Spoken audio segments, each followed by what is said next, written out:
অবিবাহিত ছেলে মেয়ে জেনা করলে 100 লাঠি পিটিয়ে তাকে এলাকা থেকে 1 বছরের জন্য তাড়িয়ে দিতে হবে। জেনা মানে বিবাহিত ছেলে মেয়ে জেনা করলে তাকে ইট ঢিল পাথর দিয়ে মেরে ফেলতে হবে। তার পৃথিবীতে বেঁচে থাকার কোনো সুযোগই নাই।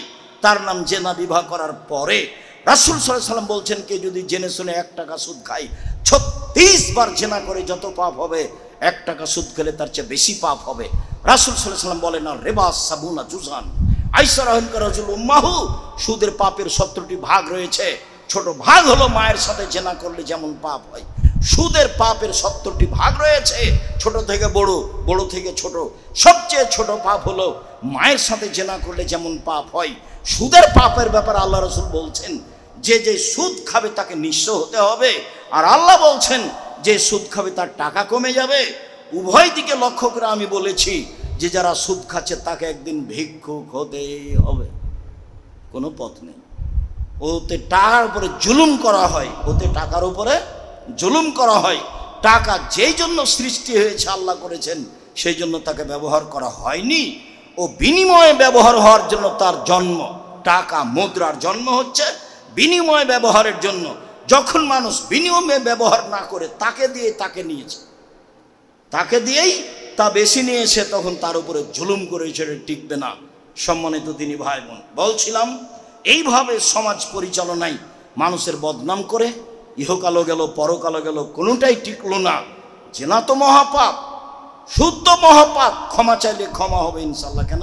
তার সাথে জড়িত পাপ। মানুষের বদনাম করে বিরোধিতা করে ক্ষমা চান দেখি? কিয়ামত পর্যন্ত কোনো একদিন ক্ষমা হয়ে গেলে আল্লাহ হবেন জালেম। আর আল্লাহ বলেছেন, জুলুম আমার উপরে হারাম করেছে, আমি এমন কাজ করি না। যার অন্যায় করেছে, যার বদনাম করেছে, সেখানে ক্ষমা নেই হোগা। সম্মানিত দিনী ভাই বোন, বলছিলাম আমাদের দেশে ভুল পদ্ধতিতে জীবন চলছে। আপনারা আমার কেন কোরআন মাজিদ পড়ি না, কেন দোয়াগুলো শিখে না? শিখা উচিত।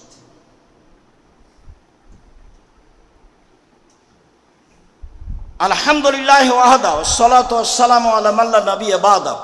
আল্লাহ তাআলা বলেন, ইয়া আইয়ুহাল্লাযীনা আমানু সাল্লু আলাইহি ওয়া সাল্লিমু তাসলিমা।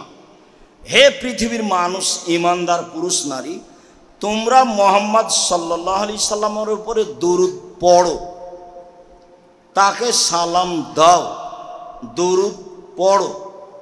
আল্লাহ তাআলা বলেন, ইন্নাল্লাহা ওয়া মালাইকাতুহু ইউসাল্লুনা আলান নবী। নিশ্চয় আল্লাহ এবং ফেরেশতা নবীর উপরে দরুদ পড়েন। তা আল্লাহ যখন নবীর উপরে দরুদ পড়েন, মানে নবীর উপরে দয়া করেন। ফেরেশতাই যখন নবীর উপরে দরুদ পড়েন, মানে নবীর জন্য ক্ষমা চান। তা আল্লাহ যে কাজে ব্যস্ত, ফেরেশতাগণ যে কাজে ব্যস্ত, সে কাজে আমরা করি না কেন? সেটা হলো দরুদ। আব্দুল্লাহ ইবনে উমর রাদিয়াল্লাহু তাআলা আনহু বলেন, রাসূল সাল্লাল্লাহু আলাইহি সাল্লাম বলেছেন, আউলান নাসে বি ইয়াউমাল কিয়ামা আকসারুহুম আলাইয়া সালাহ। বিচারের মাঠে সবচেয়ে ভালো মানুষ হবে সেই যে আমার উপরে দরুদ পড়ে। বিচারের মাঠে সবচেয়ে ভালো মানুষ হবে সে যে আমার উপরে দরুদ পড়ে।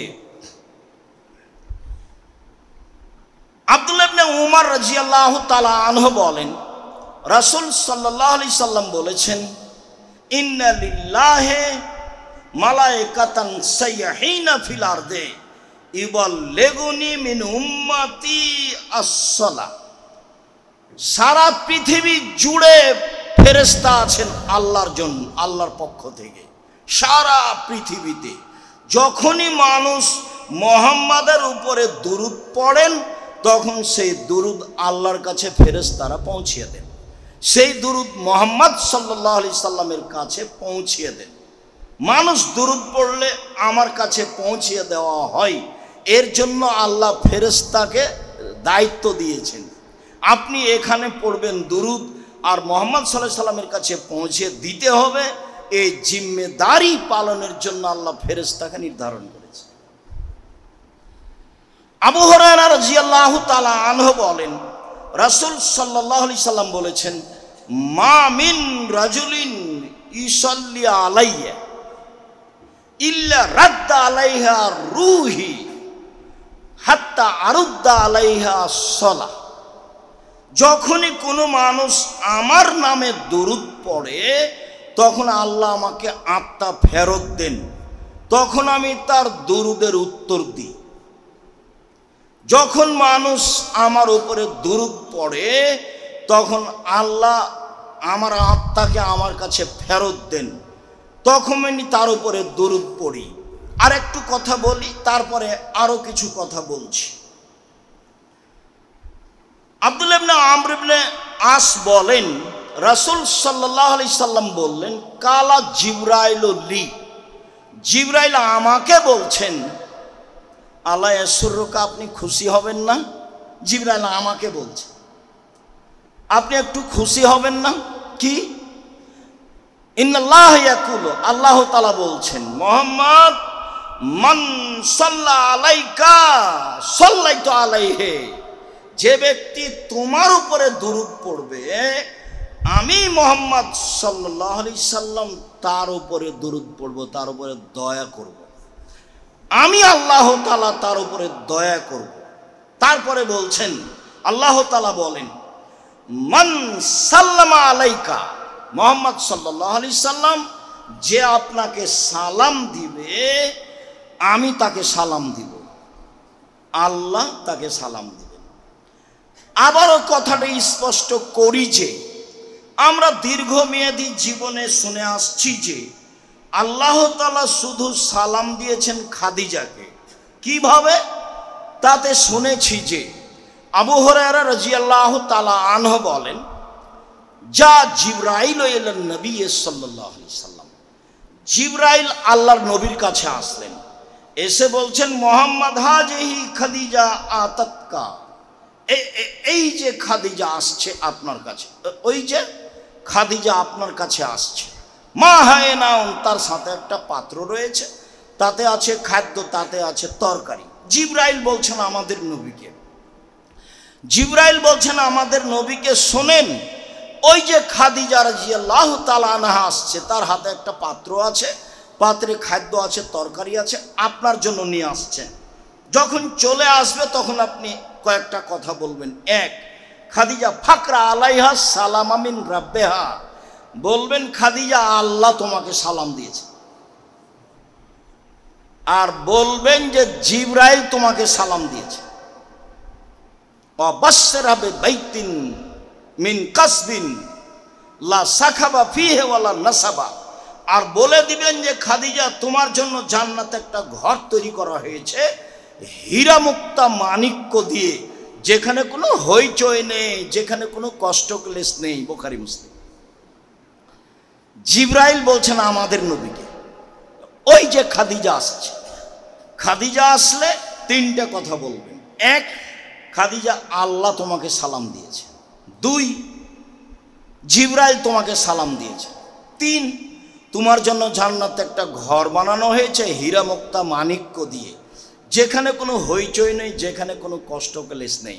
হাদিস বুখারী মুসলিম।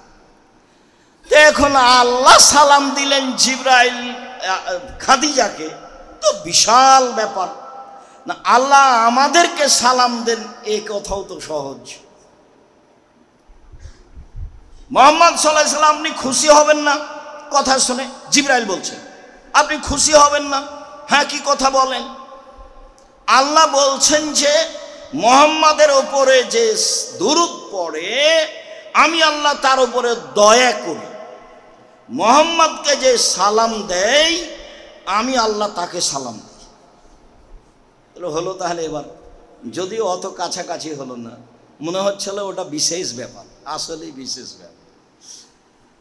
তবুও এতটুকু আশ্বস্ত হলাম যে দরুদ পড়লে রাসূল সাল্লাল্লাহু আলাইহি সাল্লামকে আল্লাহ সালাম দিলে দরুদ পড়লে আল্লাহ আমার প্রতি দয়া করবেন এবং আমাকে সালাম দিবেন, এইটা যেন আমাদের কাছে স্পষ্ট হয়ে থাকে। আবু হুরায়রা রাদিয়াল্লাহু তাআলা আনহু বলেন, রাসূল সাল্লাল্লাহু আলাইহি সাল্লাম বললেন, ইন্না মিন আফজালি আইয়ামিকুম ইয়াউমাল জুমআ, পৃথিবীর মানুষ শুনে রেখো, তোমাদের দিনগুলির মধ্যে সবচেয়ে উত্তম দিন হচ্ছে জুমার দিন। তোমাদের দিনগুলির মধ্যে সবচেয়ে উত্তম দিন হচ্ছে জুমার দিন। ফিহে ইয়াউমুল কিয়ামা, জুমার দিনে কিয়ামত ঘটবে। ফিহা নাফকা, জুমার দিনে সিংগায় ফুঁক দেওয়া হবে। অসাকা, জুমার দিনে পৃথিবী ভেঙে চৌচির খণ্ড খণ্ড হয়ে যাবে। এরপরে বলছেন, শোনো, ফাকসিরু আলাইয়া ইয়াউমাল জুমা আসসালা, তোমরা জুমার দিনে আমার উপরে বেশি বেশি দুরূদ পড়ো। তোমরা জুমার দিনে আমার উপরে বেশি বেশি দুরূদ পড়ো। ফাইনা সালাতাকুম মারজাতুন আলাইয়া, তোমাদের দুরূদ আমার কাছে পেশ করা হয়, তোমাদের দুরূদ আমার কাছে পেশ করা হবে। এই পর্যন্ত বলতেই সাহাবীগণ বলছেন, আল্লাহ রাসূল কাইফা তুরাজু সালাতুনা আলাইকা, আমাদের দুরূদ আপনাদের সামনে, আপনার সামনে কিভাবে পেশ করা হবে?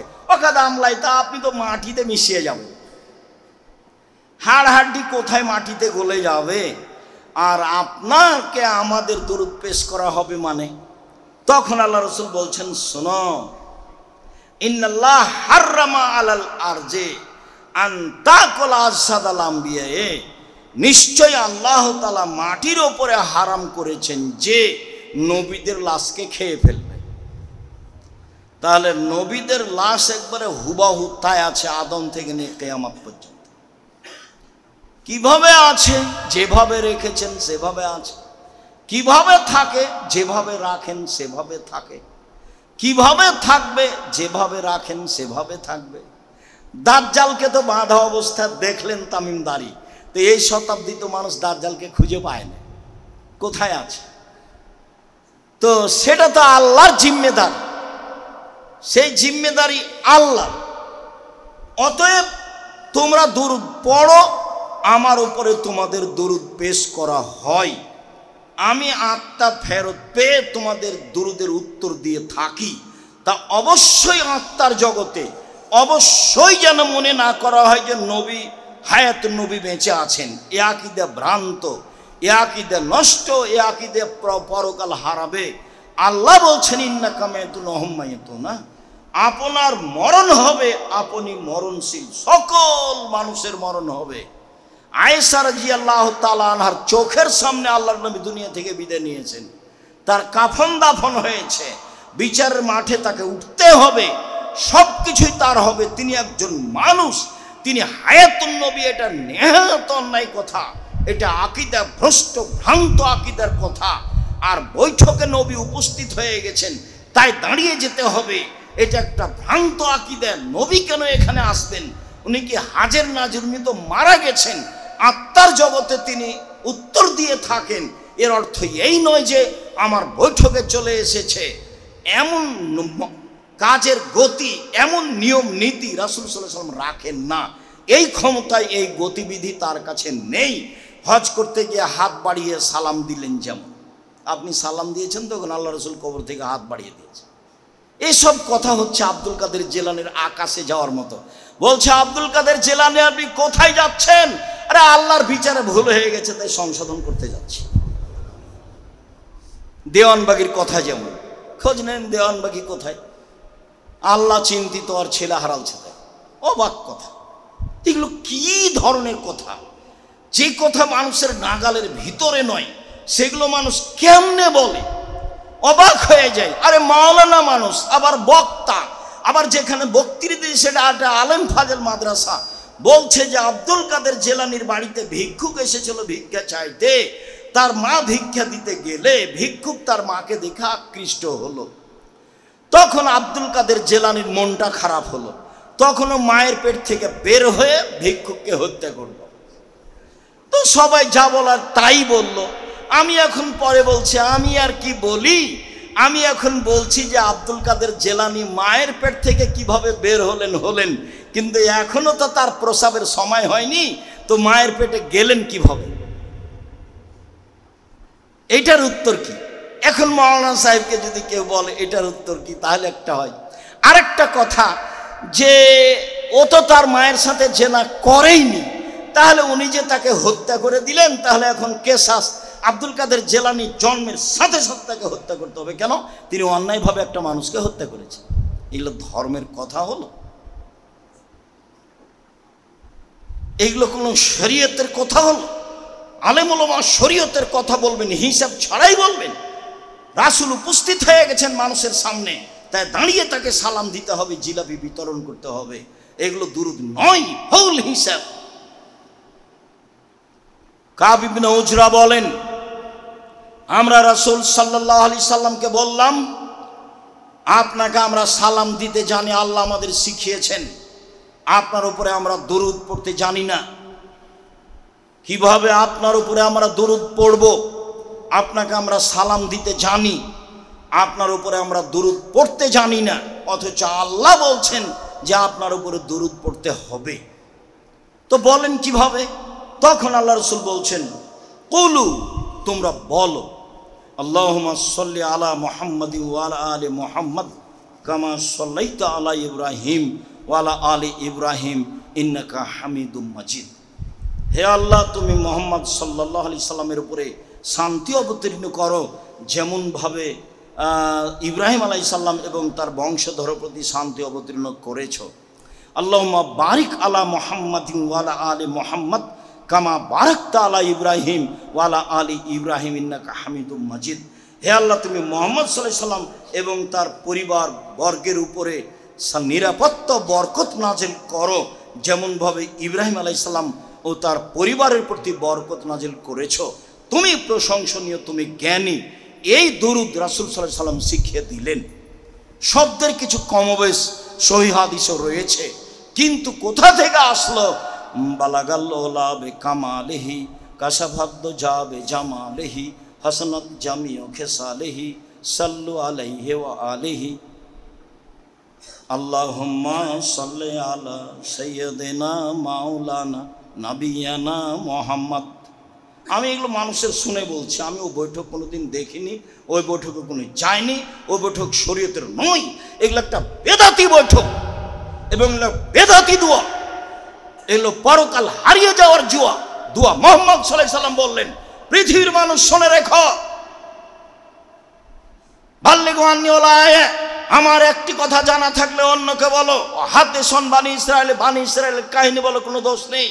মান কাযাবা আলাইয়া মুতাআম্মিদান, কেউ যদি কোনো কথা আমার নামে বলে, সেই কথা যদি আমার না হয়, ফালিয়াতাবাওয়াহু মিনান নার, সে তার স্থানকে করে নিল জাহান্নাম, সে জাহান্নামে যাবেই।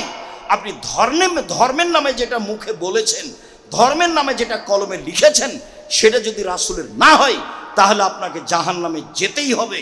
হজ করলেও হবে, তাহাজ্জুদ পড়লেও হবে, আল খাল্লা গায়ে থাকলেও হবে, বায়ের সাথের পাগড়ি থাকলেও। ধর্ম তো সহজ নয়। কাফাবিল মারে কাদেবান আইয়ুহাদ্দিসা বিকুল্লি মা সামিয়া, মানুষের মিথ্যা খাওয়ার জন্য এতটুকু যথেষ্ট, শরীয়তের কোনো কথা তদন্ত না করেই বলে দিবে।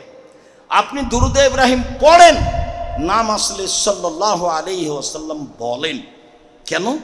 আবু হুরায়রা রাদিয়াল্লাহু তাআলা আনহু বলেন, রাসূল সাল্লাল্লাহু আলাইহি সাল্লাম বলেছেন, রাগিমা আনফু রাজুলিন, সেই লোকটা মাটিতে মিশে যাক, তার নাকটা মাটিতে মিশে যাক।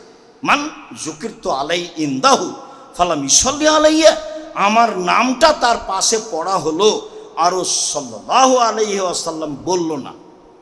আমার নামটা আসলো তার পাশে, তার সামনে, তার কানে, কিন্তু ও সাল্লাল্লাহু আলাইহি ওয়াসাল্লাম বলল না।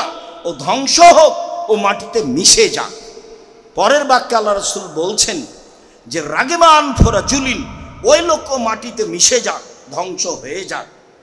যার কাছে রমজান মাস আসলো, তারপরে রমজান চলে গেল, তার পাপ ক্ষমা হলো না, ও মাটিতে মিশে যাক। তারপরে সেও মাটিতে মিশে যাক, ধ্বংস হোক। যে বৃদ্ধ অবস্থায় পিতামাতাকে পেল, আর পিতামাতা তাকে জান্নাতে প্রবেশ করাতে পারল না। পিতামাতাই কর্তা, পিতামাতাই আপনাকে জান্নাতে দিয়ে দিবে। মা নাই যে খুব কঠিন, যা বলছে সবই যে উল্টা, এই জন্যই কঠিন, এজন্যই জান্নাত। সম্মানিত দিনী ভাই বোন, বলছিলাম দুরুদের ব্যাপারে, রাসূল সাল্লাল্লাহু আলাইহি সাল্লামের বলায় দুরুদ পড়তে হবে, মানুষের বানানো দুরুদ পড়তে হবে না। মিলাদের নামে মানুষ সিগারেট মুখে দিয়ে, দাড়ি চেঁচে, রং তামাশা করে ট্রাকে উঠে মিলাদুন্নবী করছে, এর নাম রাসূলকে ভালোবাসা নয়, এটা পদ্ধতি নয়। এক গিলাস পানি পান করলে যেই ধর্মে 5টা বিধান আছে সেই ধর্মে দুরূদ কিভাবে পড়তে হবে তারও বিধান আছে। সেইভাবে জন্মদিন পালন করতে হবে কি না তারও বিধান আছে, অবশ্যই আছে। রূপক কিছুর নাম ধর্ম নয়, এটা জাহেলিয়ত, এটা বন্যতা, এটা বর্বরতা, এটা অসভ্যতা। এটা ধর্মের নামে শিরক না হয় বিদআত, ধর্মের নামে শিরক না হয় বিদআত। শিরক করলে আল্লাহকে অপমান করা হয়, আর বিদআত করলে রাসূলকে অপমান করা হয়। বাপ মরেছে 4 দিনের দিন গরু জবাই করতে হবে, লোকে বলছে তোরা বড় কৃপণ, তোরা চাকরি বাকরি করিস, চাচা চাচি বলছে, নানা নানি বলছে, মানুষকে খাওয়ালি না। তো আপনি খাওয়ানোর জন্য গরু জবাই করেছেন, সবাই গাড়ি ঘোড়া নিয়ে এসেছে আপনাদের দাওয়াত খেতে, তো বাপের নামে যেটা করলেন সেটা তো সাদাকা। সাদকা হলো মানুষের ময়লা। তো যে এসে সাদকা খাচ্ছে ও তো বিত্তশালী মানুষ, এটা খাবে কি করে? এটা তো মানুষের ময়লা। ওটা কেউ না থাকলে এটা ড্রেনে ফেলে দিতে হবে, কুকুরে খাবে, ওটা তো মানুষের ময়লা। রাসূল সাল্লাল্লাহু আলাইহি ওয়াসাল্লাম বলছে সাদকা আমার জন্য হারাম, আমার বংশের জন্য হারাম, আমার বাড়িতে যে কাজ করে তার জন্য হারাম। কি বলো তোমরা? সাদকা হচ্ছে মানুষের ময়লা, সাদকা কেন আমার কাছে নিয়ে এসেছ?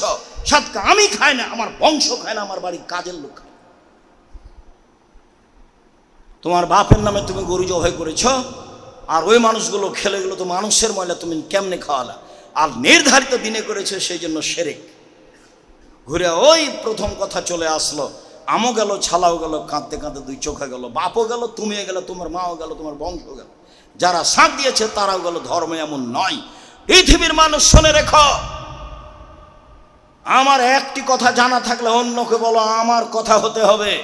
বনী ইসরায়েলের কাহিনী বলো, কোনো দোষ নেই। কেউ যদি কোনো কথা আমার নামে বলে, কলমে লিখে, সেই কথা যদি আমার না হয় তাহলে তার থাকার জায়গা জাহান্নাম। জুব্বা যত বড়ই হোক, আলখাল্লা যত বড়ই হোক, পাগড়ি যত বড়ই হোক, বিচার মাঠে রক্ষা হবে না। মাওলানা সাহেবকে দিয়ে জাহান্নাম উদ্বোধন করা হবে, কথা আল্লাহ রাসূল বলেছেন, হাদিস বুখারী মুসলিম। তিনি বলেছেন আমার জীবনে বড় আশঙ্কা 3টে। 1, আইম্মাতা মুজিল্লিন, ভ্রান্ত হুজুর। 2, আমার উম্মত হিন্দুদের সাথে মিশে যাবে, এটা আমার ভয়। 3, আমার উম্মত মূর্তি পূজা করবে, এটা আমার ভয়। আপনার বাড়িতে ছবি মূর্তি কেন? পুতুল কেন? কাপড়ের হোক আর প্লাস্টিকের হোক কেন? কেন আপনার মেয়ে নিয়ে খেলে? কেন আপনার নাতিন নিয়ে খেলে? কেন আপনার পুতিন নিয়ে খেলে? খেলবে কেন? কেন খেলবে? এগুলোই হচ্ছে শিরক। পৃথিবীর মানুষ, আমি আশঙ্কা করে গেলাম আমার উম্মতের উপরে, ভ্রান্ত হুজুর, ওকে দেখতে লাগবে আলেম, ওর অন্তর হচ্ছে শয়তানের অন্তর। এই কথা আল্লাহর নবী বলছেন, হাদিস বুখারী মুসলিম। আপনাকে আমি কি দিয়ে বুঝাই? আল্লাহ রাসূল বলছেন যে ওকে দেখতে লাগে মানুষ, তার অন্তর হলো শয়তানের অন্তর। মাওলানা সাহেবের ব্যাপারে বলছেন, কেমনে তিনি ধর্মকে এভাবে রূপক করে জাতির সামনে পেশ করেন? কিভাবে হতে পারে? কিভাবে এটা হতে পারে? আল্লাহ রাসূল সরকারের কাছে যেতে নিষেধ করছেন, আর আমি সরকারকে এই বলতে চাচ্ছি, হিসাব নয়, ভুল হিসাব, এটা পরহেজগারিতা নয়, এটা তাকওয়া নয়, এটা আমি শরীয়ত বুঝি না তারই প্রমাণ। সম্মানিত দিনী ভাই বোন, বলছিলাম ভূমিকম্প কেন? ভূমিকম্প হয় 3টা কারণে। 1, মানুষ যখন নেশাদার দ্রব্য পান করবে তখন। 2, মেয়েরা যখন নাচবে তখন। 3, যখন বাদ্যযন্ত্র প্রকাশ পাবে তখন। নেন এবার, ভূমিকম্প হবে সন্ধ্যায় ছিল মানুষ, সকালে হবে শোর বানর। কেন? মানুষ যখন নেশাদার দ্রব্য পান করবে তখন। 2, মানুষ মেয়েরা যখন নাচবে তখন। 3, মানুষ যখন বাদ্যযন্ত্র ব্যবহার করবে তখন। সব দোকানেই বাজনা বাজে, সব মোবাইলেই বাজনা বাজে, সব ঘরেই বাজনা বাজে, সব মোবাইলে মেয়ে নাচে, সব দোকানে বাজনা বাজে, মেয়ে নাচে, সব বাড়িতে মেয়ে নাচে। ওখানে তুমি দেখছো, এখানে তোমার বোন দেখে, ওই ঘরে তোমার মা দেখে, এই ঘরে তোমার বাপ দেখে। এই বাড়িটা হচ্ছে বন্যা, জেনার বন্যা, জেনাই শয়লাবে বাড়ি। কি বুঝাতে চাচ্ছ? ভূমিকম্প কঠিন থেকে কঠিন হয়ে যাওয়ার কথা। মুহাম্মদ সাল্লাল্লাহু আলাইহি সাল্লামের দুয়ার কিছু প্রতিক্রিয়া আছে, তাই একবারে মানুষ ধ্বংস হচ্ছে না, ধ্বংস হওয়াই স্বাভাবিক। আমি বলিনি, মুহাম্মদ সাল্লাল্লাহু আলাইহি সাল্লাম বলেছেন। পৃথিবীর মানুষ শুনে রেখো, 3টা পাপের কারণে মানুষ ভূমিকম্প হবে, 3টা পাপের কারণে মানুষের উপরে গজব নাজিল হবে, 3টা পাপের কারণে মানুষ সন্ধ্যায় থাকবে মানুষ, সকালে হবে শোর বানর। এই 3টা পাপ, যে 3টা পাপ উল্লেখ করলাম, সাবধান। বাউলেরা নবীর উপরে নানান মন্তব্য করছে। নবী এমন নয়, নবীও মানুষের জন্য পরকাল হারানোর মাধ্যম। কোরআন মাজিদ যেমন মানুষের জন্য পরকাল হারার মাধ্যম, তেমনি ওই যে কাদিয়ানি কি বুঝলো মোহাম্মদের পরে আরো নবী আছে, শিয়া কি বুঝলো, বলছে জিবরাইল আসতে ভুল করেছে, আসতে হয়তো আলীর কাছে, এসেছে মোহাম্মদ সাল্লাল্লাহু আলাইহি ওয়াসাল্লামের কাছে। বাউল কিভাবে ধর্ম মানলো, কি এটা কিভাবে ধর্ম হলো? বাউলের কথার কি দাম আছে? সঠিক আকীদার লোক হতে হবে, আপনার ছেলে মেয়েকে মানুষ করতে হবে। এই জন্য কি যে আপনি ভুল বুঝলেন, আপনার ছেলে মেয়েদের টাকা ইনকাম করতে হবে, আপনি বুঝলেন এটা? শোনেন, আপনার ছেলের ভাগ্যে কতটি টাকা লেখা আছে পৃথিবী সৃষ্টির 50,000 বছর আগে, কয় টাকা ইনকাম করে ওটা লেখা আছে। স্বামী স্ত্রী মিলে জীবন বাজি রেখে চেষ্টা করেন যদি, আর 8টা 10টা করে যদি শিক্ষক রাখেন, তবু তার নামে যেটা রুজি আছে সেটাই হবে। আপনি দেখতে পান না কত বড় বড় ব্যবসায়ী কোম্পানির মালিক হলো ভোদাই, অক্ষরই চিনে না, তার অধীনে কত মাস্টার ডিগ্রি মানুষ আছে, এটা তো আপনার চোখের সামনে। একেবারেই ভোদাই মালিক যে সে, আরে ও 2 আর 2 কি হয় সেটাই বুঝে না, অথচ তার টাকার অভাব নাই, কত মানুষ তার অধীনে মাস্টার ডিগ্রি পাস মানুষ কাজ করছে, ওকে দিন রাত স্যার বলছে। এটা কিয়ামতের লক্ষ্য। ভুল বুঝলেন, ছেলে মেয়ে মানুষ করলেন না জাতির কল্যাণের জন্য, মানুষকে শিরক মুক্ত করার জন্য, বিদআত মুক্ত করার জন্য। সম্মানিত দিনী ভাই বোন, অবশ্যই আঙ্গুল উঠানোর ব্যাপারে সতর্ক থাকবো, অবশ্যই দুরুদ পড়ার ব্যাপারে সতর্ক থাকবো, অবশ্যই বেশি বেশি দুরুদ পড়ব। বেদাতীদের বিরোধিতা করতে গিয়ে দুরুদই ছেড়ে দিলাম এমনটা হয় না যেন। নামাজের পরে হাত তুলে দোয়া বেদাত, এই কথাটা বলতে গিয়ে হাত তুলে দোয়াই ছেড়ে দিলাম এমনটা হয় না যেন। জিকির করতে করতে বাঁশের উপরে উঠে গেছে লাফ দিয়ে, তো এই জিকির আর জিকির নাকি? ওর বিরোধিতা করতে গিয়ে জিকিরই ছেড়ে দিলেন এমনটা হয় না যেন। জিকির করতে হবে এ কথাই ঠিক চুপে চুপে, দুরুদ পড়তে হবে এ কথাই ঠিক চুপে চুপে, স্বাভাবিকভাবে রাসূলেরটা হাত তুলে দোয়া করতে হবে এ কথাই ঠিক নিজের মতো, যখন আপনাকে ভালো লাগে। শুকরিয়া। সাথে সাথে শেষ কথাটা বলি, আমরা বিভিন্ন দিনে বিভিন্ন জুমায় বিভিন্ন জায়গাতে গেলে জামিয়া সালাফের অনেক সুবিধা হয়। জামিয়া সালাফের কথাটা আমি একাই বলে থাকি। জামিয়া সালাফিয়া আপনি দোয়াতে আছেন আর আমি জিম্মেদারি পালন করছি এককভাবে। আমরা এই দাওয়া সেন্টার দিয়ে জামিয়া সালাফের অনেক উপকার আশা করেছি। আপনি সে আশাকে পূর্ণ করার চেষ্টা করবেন মানুষ হিসাবে যতটুকু সহজ হয়। তাতে 2টা দিক আমি দাবি জানিয়েছি, দোয়াতে অংশ রাখবেন জামিয়া সালাফের, আর দ্বিতীয় হলো এই যে খালি টাকায় আসবেন না, ভুলে আসলে আবার ফিরে যাবেন, কম হোক আর বেশি হোক, এ দিয়ে অনেক সুবিধা ভোগ করবে জামিয়া সালাফিয়া। আর সম্মেলনের কুপন আছে নিচে তলায়, যাওয়ার সময় সংগ্রহ করবেন। বই পুস্তক আল ইতিসাম, সব কিছু মানুষের কল্যাণের জন্য। আল্লাহ আমাদের যারা মারা গেছে তুমি তাদের কবরের শাস্তি মাফ করো, আমরা যারা অসুস্থ তুমি তাদের আরোগ্য দান করো।